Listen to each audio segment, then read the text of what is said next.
नमस्कार, सत श्री अकाल, राम राम सा, खमाणी, वणक्कम, प्रणाम। आप सभी का ऑल्टरनेट मीडिया में फिर से स्वागत है। मैं आपकी होस्ट गायत्री देवी। इस वक्त शाह ने एक गुगली खेल दी है। तमिलनाडु के अंदर इतना बड़ा चेंज किया है कि डीएमके खुद हैरान है, परेशान है। इतनी बड़ी-बड़ी हस्तियाँ साथ में आ रही हैं कि डीएमके का जो उन्होंने किला बना के रखा था, मैं उसको किला इसलिए कह रही हूँ, DMK is known one of the most corrupt parties across India. सबसे ज़्यादा डोनेशंस लेना, सबसे ज़्यादा स्कैंडल्स होना, ड्रग्स माफिया जो है वो इनकी पार्टी के साथ, इनकी बहू के, इनकी बेटियों के साथ मिलना और इसी बीच में कार्नी मोजी का जाके निर्मला सीतारमन के साथ मीटिंग करना। पीछे गेम तो बड़ी चल रही है और आज जो हुआ है वो इसी गेम का मैं बोलूँगी शह और मात की गेम का एक बहुत बड़ा खेल सामने आया है। डीएमके के लिए काउंटडाउन शुरू हो चुका है और जिस तरीके से अमित शाह अभी आज चेन्नई से दिल्ली लौट रहे हैं, ये मानकर चलिए वो फतह करने की कगार पर हैं। Manish, a very warm welcome on the show. Who is Nayanar Nagendra? Ji, over to you. Ji Gayatri ji, thank you. और आपके सभी दर्शकों को बहुत प्रणाम है। कुछ दिन से मैं अपने पर्सनल कमिटमेंट में बिजी था तो मैं आ नहीं पा रहा था, लेकिन जब आया हूँ तो एक बहुत बड़ा न्यूज़ है। और वो न्यूज़ ये है कि बीजेपी अपना नया स्टेट प्रेसिडेंट तमिलनाडु में जस्ट जब वहाँ इलेक्शन होने वाला है उससे पहले लेकर के आए। उन्होंने आज अनवील किया है उसको, मैं अगर बोलूँगा तो। और वो क्यों ऐसा हम लोग उसके बारे में बात कर रहे हैं, उसका सबसे बड़ा कारण है जिसको बीजेपी ने वहाँ पे पार्टी अध्यक्ष चुना है, वो और कोई नहीं, नायनार नागेंद्र हैं। जिनका बैकग्राउंड अगर हम देखें तो बहुत ही इंपॉर्टेंट है समझना कि जिस तरीके का बीजेपी वहां पे अभी नए तरीके के पॉलिटिक्स में जा रही है। नायनार नागेंद्र एआईएडीएमके में रहे हैं। 2016 में जयललिता के मृत्यु के बाद उन्होंने ये बोला कि पार्टी में लीडरशिप वॉइड है, पार्टी में नेतृत्व का अभाव है। उसके बाद वो बीजेपी ज्वाइन करते हैं। बीजेपी ज्वाइन करने के बाद वो एक इलेक्शन लड़ते हैं। इलेक्शन वो जीतते हैं 2021 का जो लेजिस्लेटिव असेंबली का इलेक्शन था तमिलनाडु का। और बीजेपी का जो लेजिस्लेटिव पार्टी लीडर उनको चुना जाता है। उसके बाद दूसरा चीज है, वहां पे एक और एंगल है जो समझना पड़ेगा कि के अन्नामलाई तो इतना बढ़िया कर रहे थे, फिर ये क्यों। उसका सबसे महत्वपूर्ण कारण यह है गायत्री जी, क्योंकि ये 3 बार के वहां पे एमएलए रह चुके हैं। ये पॉपुलर हैं वहां पर। जिस कम्युनिटी से आते हैं उसको थेवार कम्युनिटी बोला जाता है, जिसका 8 से 10% वोट है। और वो लोग कंसोलिडेट होकर के वोट करते हैं। उसके बाद बीजेपी का इलेक्शन लड़ने का जो स्ट्रेटजी है उसमें डायरेक्टली फिट बैठते हैं। कैसे? बीजेपी 2 लेवल पे कभी भी इलेक्शन लड़ती है। एक, उनका जो सोशल इंजीनियरिंग होता है वो बहुत एक्यूरेट रहता है, बहुत प्रिसाइज रहता है। और दूसरा होता है कि उनके पास एक सेंट्रल मुद्दा होता है जो पैन स्टेट में, वो जो आपके फेंस पे जो वोटर्स बैठे हैं, जो border line voter, swing voter होते हैं, उसको साथ लाने का। तो वहां पर ये जो सोशल इंजीनियरिंग वाला एस्पेक्ट है उस चीज को नागेंद्र जी संभालेंगे। और अन्नामलाई जी जो है वो एक जो सेंट्रल जो आइडिया, जो पैन इसमें चलेगा, जो बॉर्डर पे बैठे हुए जो देख रहे हैं एक नए लीडर को उम्मीद से, उस चीज को अन्नामलाई लेकर के आएंगे। और अगर मैं अपने जो मैं बात बोल रहा हूँ अगर उसको सपोर्ट करने के लिए मैं एक और एविडेंस दे दूं कि अन्नामलाई ही वो इंसान है जिन्होंने इनका नाम का प्रस्तावना दिया था कि इनको पार्टी प्रेसिडेंट चुना जाए। क्योंकि इनका जो एआईडीएमके में इतना बड़ा एक्सपीरियंस है, तो दोनों पार्टी को एक साथ लाने में उन्हें पता है कि एआईडीएमके के अंदर, और क्योंकि किसी भी पार्टी में ऐसा नहीं होता है कि एक सेंट्रल लीडर और सब उसका बात मानेंगे। अनलाइक बीजेपी, हर एक में छोटे छोटे खेमे होते हैं जो कि कुछ एंटी में काम करेंगे, कुछ फेवर में। आपको उससे बढ़िया कौन नेता मिल सकता है उस टाइम पे, जब आप एक ऐसे पार्टी के साथ गठबंधन करने जा रहे हैं जिसमें इतना लंबा समय तक वो रहा हो। और उसके बाद साथ में उसका जो स्किल्स है इन कंसोलिडेटिंग बैकवर्ड वोट, वो जिस कम्युनिटी से वो आते हैं, जो उनका लेजिस्लेटिव असेंबली में एक्सपीरियंस रहा है, क्योंकि बीजेपी में बहुत कम नेता होंगे जो 3 बार वहां पे चुनाव जीत करके विधानसभा में पहुंचे हैं। तो ये 4-5 जो फैक्टर है वो उनको बहुत ही इंपॉर्टेंट, मैं बोलूंगा कि आई मीन बहुत ही पावरफुल पर्सन बनाता है in terms of what he brings to the table. बहुत ही यूजफुल बनाता है टू द पार्टी। और इसीलिए उन्हें वहां पर आज बीजेपी का स्टेट प्रेसिडेंट बनाया गया है। और प्रस्ताव कौन थे प्रस्तावक? तो के अन्नामलाई। और इसका ये नहीं मतलब है कि के अन्नामलाई का रोल नहीं रहेगा। जो मैं 2 फैक्टर बोला था कि सोशल इंजीनियरिंग, जो उनका खुद का कम्युनिटी है और उसके अलावा जो बैकवर्ड कम्युनिटीज हैं उसको साथ में लेकर के आना, यूथ को साथ में वहां पे लेकर के आने वाले हैं कियान नामलाए, और ये दोनों साथ में वहां पर एक चीज कंसोलिडेट करने वाले हैं, जो वहां पर अभी एक नया पैटर्न, नया मतलब वो फैशन चालू हो गया है। वो फैशन है वहां पे सनातन को गाली देने का। उस चीज पे ये दोनों उतने ही वोकल हैं, चाहे वो अन्ना मलाई हो, चाहे वो नागेंद्र हो। ये दोनों उसमें इतना ही मतलब वोकल हैं, और मुझे लगता है कि ये अगर बीजेपी अपने जो भी एग्जिस्टिंग उनके मतलब एनडीए के सहयोगी दल हैं और एआईडीएमके के साथ, अगर इसको जैसे महाराष्ट्र में इन्होंने किया है, पूरा एक बहुत जबरदस्त, उसको बोलते हैं कि political amalgamation in all the three parties, अगर वो वहां पर लेकर के आती है बीजेपी, तो कोई आश्चर्य नहीं होगा कि आपको सत्ता परिवर्तन वहां पे दिखे। क्योंकि डीएमके के साथ एक इंटरेस्टिंग चीज है गायत्री जी, जो मैं बताना चाहूंगा। अगर आप देखेंगे डीएमके जब जब इलेक्शन जीती है, तब तो ऐसा नहीं हुआ कि उसका आंधी आ गया और बैक टू बैक इलेक्शन वो जीतते जा रहे हैं। कुछ ना कुछ ऐसा इवेंट्स हुए हैं जो डीएमके को जिताती है इलेक्शन। जबकि एआईडीएमके ऐसा रहा है कि एआईडीएमके कैरिस्मा और इस तरीके का जो उनका कभी कभी उन्होंने यूज किया है अलायंस, वो उनको वो इलेक्शन जिताते आ रहा है, उसका ग्राउंड लेवल जो उनका पकड़ है वो जिताते आ रहा है। दोनों पार्टी, दोनों अलायंस के बीच में जो AIADMK plus BJP lead NDA जो था, और इंडिया अलायंस के बीच में अगर मैं नंबर्स की बात करूं, तो वोट शेयर में मात्र 5% का डिफरेंस रहा है, जब 2021 का चुनाव हो या फिर 2024 का लोकसभा चुनाव हो। क्योंकि गिवन अब ये दोनों बढ़ चुके थे, बीजेपी लेड एनडीए और एआईडीएमके, तो इनका 42% कहीं कंसोलिडेट नहीं हुआ। तो वो जो फेंस पे बैठे हुए वोटर हैं, और इसको अगर लाया जाए तो बहुत ज्यादा चांस है कि इनका वोट शेयर, जो अब दिल्ली में हम लोग देख चुके हैं या अलग अलग स्टेट में देखे हैं, कि ये वहां पे वोट शेयर इनका ऊपर जाएगा, और एआईडीएमके वो 38-39% वाले वोट शेयर के रेंज में, सॉरी डीएमके उस वाले वोट शेयर के रेंज में फंसेगी। जी गायत्री जी। देखिए, एक तो हो गया निर्मला नागेंद्र जी को लेकर आना, who is been with DMK, जो कि एआईएडीएमके के वर्किंग स्टाइल से वाकिफ हैं, जयललिता जी के साथ भी जुड़े हुए थे लंबे टाइम, अब बीजेपी में आए, तिरुनेलवेली से इन्होंने इलेक्शन लड़ा। एक तो वो हो गया जो बहुत बड़ा चेंज है। इससे पहले कि मैं अन्नामलई पर आऊँ, एक बहुत बड़ी चीज है जो मीडिया की नजरों से बची हुई थी, पर हमारी नजरों से कैसे बची होगी। ये जो हाफ ब्रदर एंड सिस्टर का खेल होता है ना मनीष जी, इसमें दुश्मनी ज्यादा और प्यार मोहब्बत बहुत कम देखने को मिलता है। कहानी मूजी छटपटाई हुई है, उनको कोई पावर नहीं दिया जा रहा है, उनको कोई रिस्पॉन्सिबिलिटी नहीं दी जा रही है, उनके हस्बैंड को इग्नोर किया जा रहा है, उनके साथ फाइनेंसेस नहीं शेयर किए जा रहे हैं, पैसा नहीं दिया जा रहा है, रिसोर्सेस के साथ कंजूसी की जा रही है जब उनमें। निर्मला सीतारमन जी और कानी मोजी जी वैसे तो दोनों ही तमिलनाडु से हैं, दोनों ही मिल सकती हैं। अभी 7 तारीख को इन लोगों की मीटिंग हुई थी, ऐसे ही जस्ट लाइक दैट। लोगों को अंदाजा नहीं है कि तमिलनाडु में क्या खिचड़ी पक रही है। एक तरफ कानीमोजी, और अभी ये वाली फोटोग्राफ दिखाने के बाद मैं आपको एक छोटी सी फोटोग्राफ और दिखाती हूँ, जो अभी 2 घंटे पहले वायरल होना शुरू हुई है, and I am not surprised after that. I am really not surprised. DMK MP Kanimozhi condemns party minister Ponmudi for vulgar remarks. Ponmudi ने आज तिलक लगाने वाले हिंदुओं को गाली दी है, और उस रिमार्क पर, अपने ही पार्टी के बंदे के रिमार्क पर, कानीमोजी ने स्टैंड ले लिया है। तो आप देख रहे हैं, एक तरफ कानीमोजी, नागेंद्र, दूसरी तरफ अमित शाह, उधर बैक टू बैक मीटिंग्स, ना मोदी जी की back to back meetings, north south divide को टोटली खारिज करना। मेरे ख्याल से जितनी बार तमिलनाडु मोदी जी गए हैं, शायद ही किसी और स्टेट में गए हैं, नॉट इवन गुजरात, जब से वो प्राइम मिनिस्टर बने हैं, एक्सेप्ट फॉर इलेक्शंस वो नहीं जाते हैं वहां पे, क्योंकि इलेक्शंस में जाना उनके लिए मैंडेटरी हो जाता है। पर तमिलनाडु उनका बैक टू बैक लगता है, बैक टू बैक लगता है। चलिए गुजरात से तो आए थे, पर अपनी कॉन्स्टिट्यूएंसी में भी उतनी बार नहीं गए हैं जितना वो तमिलनाडु की तरफ जा रहे हैं। तो सिग्नल साफ है, Tamil Nadu is on his priority list and DMK is on his hit list.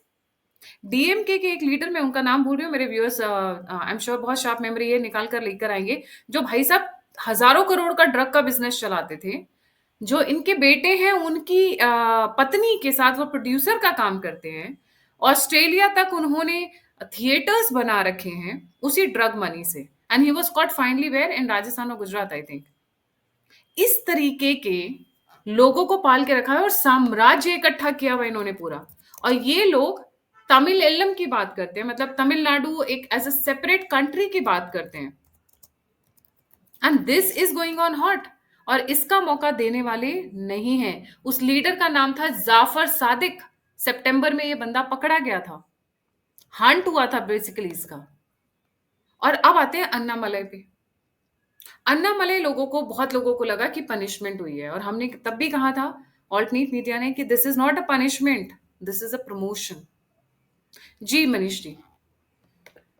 इसमें गायत्री जी, एक आपने दो तीन बहुत इंपॉर्टेंट मुद्दा उठाया कि अभी जो रिसेंटली जो मीट हो रही है निर्मला सीतारमन के साथ, और उससे पहले पार्लियामेंट में एक हीटेड डिबेट हुआ था पेरियार के ऊपर, जब वो लैंग्वेज तमिल को लेकर के डिस्कशन था। तो वो आई मीन अभी अगर मैं बोलूं तो, जब मैं कुछ देर पहले बोल रहा था कि डीएमके का अगर आप इलेक्शन जीतने का देखेंगे, करुणानिधि का मैं उठाता हूँ, मुझे लगता है कि अभी भी उनके वो सबसे बड़े नेता हैं।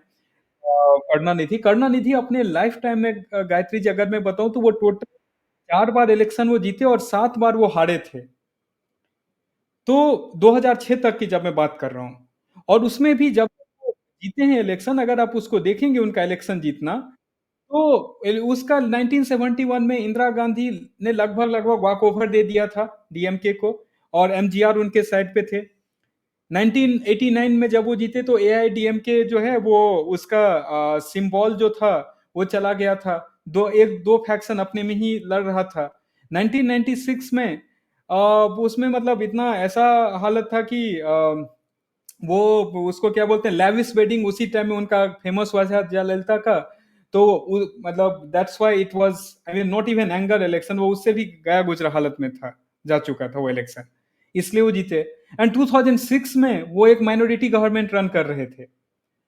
तो अगर आप देखें कि डीएमके जनरली परसीव होता है, और पर्टिकुलरली इन्होंने जैसा दो इसमें परफॉर्म किया है 2021 और 2024 में, तो वो लगता है कि it's a very big party, difficult to defeat. But still DMK जो है टीएमसी के कंपैरिजन में, अगर आप देखेंगे, there are lot of fault lines जिसको इजिली बीजेपी एक्सप्लॉइट, और जो बीजेपी लेड एनडीए, जो अभी बीजेपी जो काम कर रही है डीएमके के साथ मिलकर के, वो वही है कि उस फॉल्ट लाइंस को एक्सपोज करना।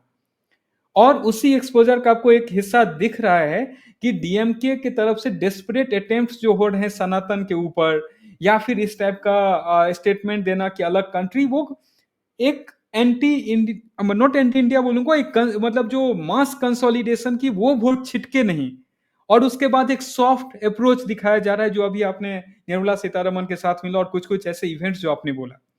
क्योंकि अब वो थोड़े से पैनिक मोड में जा रहे हैं, जब बीजेपी अभी तक वो बोलते हैं, अरे वोट तो आराम से डिवाइड हो रहा है, जो हमारे एंटी वाला वोट है वो आराम से डिवाइड हो रहा है। अभी जैसे ही इन्होंने बीजेपी और अन्नामलई के वोट एआईडीएमके में जो अनकंफर्ट था, जो डिसकंफर्ट था बेसिकली करेक्ट वर्ड होगा, उस चीज को भी यहाँ पे अन्नामलई ने ही सॉल्यूशन दे दिया है वहां पर, कि एआईडीएमके से जो नेता है, जो पॉपुलर है, जिनका एक बेस है, जो ग्राउंड पे उनका पकड़ है, और एक जो सोशल इंजीनियरिंग जहां प्ले करना है, वहां पे ये जाएंगे, और अन्नामलई जाएंगे, वो जो तमिलनाडु के जो पढ़े लिखे वर्ग हैं, जो युवा वर्ग हैं, जो परेशान हैं, उसके पास। तो मुझे लगता है, मे भी हो सकता है कि अभी बीच में रिजल्ट कुछ और है, हम लोग बोलेंगे अरे आप लोग तो बोल रहे थे, लोग कहेंगे कि ये जीत जाएंगे, नहीं जीते ये। बट ये this is the way for BJP to present itself to the people in Tamil Nadu, क्योंकि वहां पर इन्हें वो ग्राउंड ढूंढना पड़ेगा, वहां पे एक कॉन्फिडेंस लाना पड़ेगा कि एक अलायंस है जो कि भारत विरोधी, सनातन विरोधी सोच, और जो इवन की एंटी डेवलपमेंट, करप्ट, उस सोच के अगेंस्ट लड़ने के लिए तैयार है। तो ये फ्रंट वो दिखाने के लिए जो फोटो है बहुत इंपॉर्टेंट है, और मुझे लगता है ये फोटो सर जब इलेक्शन ए, होगा तो ये ए, उस फिर से दिखाया जाएगा। जी गायत्री जी। में एक पॉइंट बहुत इंपॉर्टेंट है मनीष, जो हमारी सभी की नजरों से रह गया। डीएम के एंटी नेशनल फोर्सेस के साथ, एंटी नेशनल फोर्सेस के साथ बहुत जुड़ी रही है। एआईडीएमके में जयललिता के टाइम के ठीक है करप्शन होता था, but she, as far as I know the history, I know the geography, she was never associated with things like that. LTTE को किसने खड़ा किया था? They are threat to India integrity. Bharat के लिए खतरा है ये बहुत बड़ा। जो ये पार्टी है, एलटीटी को खड़ा करने के लिए, क्रिश्चियन मिशनरीज के साथ में आने के लिए, ड्रग्स को फैलाने के लिए, जाफर सादिक तो इन्हीं का है, इन्हीं की बहू के साथ, एम के स्टालिन की बहू के साथ ही तो प्रोड्यूसर का काम कर रहे हैं आज की डेट में। इन चीजों को अगर काउंटर करना है तो एआईएडीएमके और बीजेपी को साथ में चलना पड़ेगा। दूसरा पॉइंट बहुत इंपॉर्टेंट है, अगर एआईएडीएमके अकेले नहीं जीत सकती है, पर डीएमके एआईएडीएमके को खा जाएगी, क्योंकि जयललिता जी नहीं है, और जयललिता जी के जाने के बाद में पार्टी बहुत फ्रैगमेंटेड है, टूटी हुई है। उनकी जो फ्रेंड थी Sushila, I think, if I am not mistaken, please correct me there, जिस तरीके से उन्होंने पार्टी को टेक ओवर करने की कोशिश की, फाइनेंसेस को टेक ओवर करने की कोशिश की, पार्टी में कई फाड़ हो गए, अंदर ही अंदर बहुत कलह और वो फैला। एआईएडीएमके, जस्ट लाइक अगर हम बात करें, बहुत सारी पार्टीज की बात हो रही थी, जैसे नीतीश जी बीजेपी के साथ इसलिए जुड़े क्योंकि उनको पता है कि बीजेपी हमारी पार्टी को खाएगी नहीं, साथ में चलेगी, एज अ पार्टनर चलेगी, एज अ फ्रेंड चलेगी, एज अ दोस्त की तरह चलेंगे। बट अगर वो अकेले खड़े रहे, तो जैसे लालू प्रसाद यादव की पार्टी नीतीश की पार्टी के मेंबर्स को तोड़कर खत्म करने की कोशिश कर रही थी, वही सेम रिपीट होगा तमिलनाडु में। DMK will try and eat up AIA DMK and its members and it's leaders, मतलब वो पार्टी का अस्तित्व खत्म कर देंगे, क्योंकि वो they will like to be the only party in in Tamil Nadu. इसलिए एआईएडीएमके की मजबूरी है कि बीजेपी के साथ में चले, and BJP also needs, let's remember that, BJP Lok Sabha elections में देख चुके हैं हम लोग कि बीजेपी वोट बैंक बढ़ा है, वोट शेयर बढ़ा है, बट अकेले स्टेट असेंबली इलेक्शंस में अभी भी बीजेपी कमजोर है, and they can not take it forward, they can not fight it alone, they need the alliance, and to fight DMK they both need to be with each other. DMK ने पिछले कई सालों में एक साम्राज्य खड़ा कर लिया है। मैंने यहां तक सुना है कि आप डीएमके के अगेंस्ट में एक लाइन नहीं बोल सकते तमिलनाडु में रहकर। इनफैक्ट वहां के इतने सारे, मैं जर्नलिस्ट को जानती हूँ, बड़े बड़े जर्नलिस्ट जो टीवी चैनल्स पर आते हैं, रिपब्लिक पर आते हैं, टाइम्स नाउ पर आते हैं, they have refuse to come on shows. वो, उनको डर लगता है कि चार गुंडे भेज देंगे। अभी रिसेंटली एक हुआ था जहां पर किसी ने जाकर, जैसे अभी वो 400 एकड़ वाला केस चल रहा है हैदराबाद का, वैसे ही एक सिमिलर केस तमिलनाडु में चल रहा था। जिस लॉयर ने, जिस जर्नलिस्ट ने उस पर आवाज उठाने की कोशिश की, उसकी मदर के ऊपर अटैक किया, बकेट्स के अंदर गटर का पानी और चीजें उठाकर ले जाकर उनके घर पर फेंकी गई, जब वो उनकी मां अकेली थी 75 साल की। इतना डरा के रखा जाता है। जी Manish, your final, your comments. I guess Gayatri ji, इसमें बीजेपी के लिए बहुत क्लियर है, उनके पास एक प्रूवन मॉडल है that they have worked on. वो प्रूवन मॉडल की मैं बात बताता हूँ, बस एक मिनट के अंदर में कोशिश करूंगा। वो प्रूवन मॉडल ये है कि बिहार में बीजेपी का जो अस्तित्व आप देखेंगे, वो धीरे धीरे वो बिल्ड हुआ। जब संघ से जो मतलब जब भाजपा बनी, और उसके बाद बिहार में बीजेपी सेकेंड जेडीयू को बड़ा भाई मान के इलेक्शन लड़ती रही। फिर धीरे धीरे बीजेपी का अपना वोट बेस क्रिएट हुआ, और उसके बाद ऐसा हुआ कि अब जो इलेक्शंस हो रहा है, बीजेपी वहां पे सिंगल लार्जेस्ट पार्टी बन करके निकल रही है, इवन दो अलायंस में है। तो यही फॉर्मूला बीजेपी को यहाँ पर जो है तमिलनाडु में फॉलो करना पड़ेगा, क्योंकि वहाँ पे इनका जो प्रेजेंस है, चाहे वो जिस तरीके के नैरेटिव बिल्ड किए जाते हैं एंड ऑल, उसके कारण लोगों में एक्सेप्टेंस आने में टाइम लगेगा। अन्नामलई ने काफी काम किया है, बहुत सारे लोगों को उन्होंने साथ में जोड़ा है, लेकिन वो वोट में कन्वर्ट होने में, क्योंकि फिर वहां पे लोग ये भी देखने लगते हैं जब आप वो वोट करेंगे कि ये पार्टी जीतेगी या नहीं। लेकिन जब आप अलायंस में हैं, तब जो आपको वोट मिलेगी, अरे यही वो पार्टी है जो सामने वाले को चैलेंज कर रहा है, वो एक अलायंस में, और ये अलायंस सामने से जीत सकती है। तो ये जो है ना कि आपके सपोर्ट है और वो सपोर्ट वोट में कन्वर्ट हो रहा है, उसके बीच में एक ये डिफरेंस होता है कि ये पार्टी, हम उसको वोट देंगे जो जीत सकता है। तो अलायंस में लोगों को वो कॉन्फिडेंस आएगा, इंडिविजुअल में वो टाइम लगेगा। जैसे बिहार एक एग्जांपल था, बिहार में जब आप आगे बढ़ी है बीजेपी, ऐसे ही अलग अलग स्टेट में वहां पे रहा ये भी। और दूसरा, इसमें क्या ही कहना, जब इतना बात कर ही रहे तो कांग्रेस को भी थोड़ा सा लगेगा, वो बुरा लगेगा कि हमें मीडिया टाइम नहीं मिलता है। अल्टरनेट मीडिया के सबको बराबर का टाइम मिलता है, कांग्रेस को भी नहीं छोड़ सकते। मैं एक लाइन बोल देना चाहता हूँ, आपने जो एलटीटी की बात कही, कांग्रेस का आप ये देखिए कि राजीव गांधी, उस चक्कर में उनकी मौत हो गई, लेकिन आज भी वो अलायंस में हैं, क्योंकि वो सत्ता से चिपक के रहना है, चाहे कहीं भी छोटा सा बैठने का जगह दे दिया जाए। तो अगर वो कंप्लेन करते कि उन्हें जगह नहीं मिली, तो इसलिए मैं जस्ट इस जब शो खत्म हो रहा था तो मैंने वो लाइन कहा। तो मुझे लगता है this is the way forward जो अभी बीजेपी कर रहे हैं वहां पे टू सस्टेन। में भी हो सकता है 10-15 साल के टाइम में जब इनके नैरेटिव्स को वहां लोग समझने लगेंगे, इनके काम को जमीन पे देखने लगेंगे, तब वहां पे फिर ये सोच सकते हैं कि मैं बिगर बड़े भाई मतलब बड़े पार्टी के रोल में जाऊं। अलायंस में एआईडीएम के साथ आमने सामने बराबरी का होगा, या फिर एआईडीएम के में भी हो सकता है कि कुछ सीटें कम मिले, या में भी हो सकता है कि बीजेपी उसके बाद ये सोचे कि मैं अकेले वहां पे इलेक्शन। लेकिन अगले 15 साल में if they really want to keep Tamil Nadu intact free from all this thing, they have to fight the election with AIDMK as their alliance partner, और बाकी जो और भी एमडीएम के और कुछ पार्टीज हैं उसको साथ लेकर के। जी गायत्री जी। जी। Thank you so much Manish ji for joining. जाने से पहले सभी व्यूअर्स से रिक्वेस्ट है, प्लीज़ लाइक, सब्सक्राइब और शेयर करना ना भूलें। और अगर आप कंट्रीब्यूट करना चाहते हैं, फीडबैक देना चाहते हैं, मुझसे जुड़ना चाहते हैं, तो सभी के सभी लिंक्स डिस्क्रिप्शन बॉक्स में। इसी के साथ जय हिंद, जय श्री राम, हर हर महादेव।